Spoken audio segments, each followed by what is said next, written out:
Yeah, that's true. And I also want to like make smaller videos because I saw that somewhere in school that you can, and you also talked about in previous group calls that you can create smaller videos or like shorts from your whole video. So maybe I also want to do that just to warm up the audience. Yeah. So what you can do is if you have your script and it's like a top 10 script about, let's say 10 fitness tips or something, then you can take your script and summarize one part of the listicle, like number 10, and then make it shorter than 800 or 700 words, like rephrase it or keep it the same, do the voiceover with 11 labs, and then make it into a short, basically. Or you just remix your long form video as a short. And yeah, when you're starting, it can give you some subscribers, which is nice to get monetized quicker.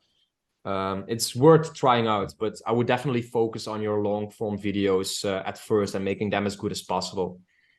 Okay, yes, because okay, but then if you use your voiceovers, you can just cut the whole voice, right? Like cut it into only like the top 10, like the 10th Yeah.